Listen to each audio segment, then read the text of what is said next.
একদিকে চলছে আমন ধান ঘরে তোলার উৎসব, অন্যদিকে সেই জমিতেই রবি শস্য ফলানোর আশায় জমিতে হাল চাষ করছেন কৃষক, যেখানে চাষ হবে আলু, গম, সরিষা, মসুর সহ বিভিন্ন ডাল জাতীয় ফসল।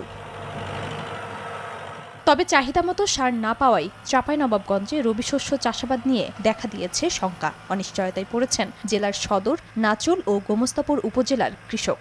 মসুর, গম, আলু, শস্য, আপনার খেসারি এগুলো বোনা দরকার, কিন্তু সাহার পাওয়া যাচ্ছে না। সাহার দরকার আমাদের, ধরলেন যে আলুতে 25 বস্তা কি 20 বস্তা দরকার, 5 বস্তা 7 বস্তা। সিন্ডিকেট যেন না সংকট করে আর বাংলাদেশি সাহারটা যেন কৃষকের হাতে যেন পৌঁছে, এ ব্যবস্থাটা যেন হয়। সরকার নির্ধারিত বস্তা প্রতি ইউরিয়া ও টিএসপি সার 1350 টাকা, ডিএপি 1050 টাকা এবং এমওপি সারের মূল্য 1000 টাকা হলেও কৃষকদের দাবি প্রতি বস্তায় 200 থেকে 400 টাকা বেশি নিচ্ছেন খুচরা ব্যবসায়ী ও ডিলাররা। এতে উৎপাদন খরচ বাড়ার পাশাপাশি লোকসানের শঙ্কায় রয়েছেন তারা। সার নিতে গেছি দোকানে, সিরিয়াল পাওয়া যায় না। খুচরা দোকানে যে বিক্রি করছে ডিলার হ্যাঁ, তাদের কাছে নিতে যাচ্ছি 1400 টাকার সার 1800 টাকা, 1150 টাকা সার ধরেন আপনার 1700 টাকা কিনতে হয়েছে। হ্যাঁ, তাহলে এভাবে কিনা কি জমি আবাদ করতে পারবো?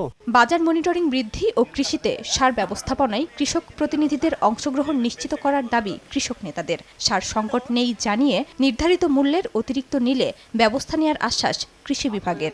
যারা মাঠ পর্যায়ে আমরা কাজ করি তাদের সাথে বসতে হবে যে কিভাবে করলে সুবিধা হবে, সেই যদি বসেন ওনারা, যদি জানতে পারেন, কারণ ওনাদের যে লোক আছে সেটা খুবই অল্প পরিমাণ, সব কিছু না জেনে ওনারা অনেক সময় কথা বলেন।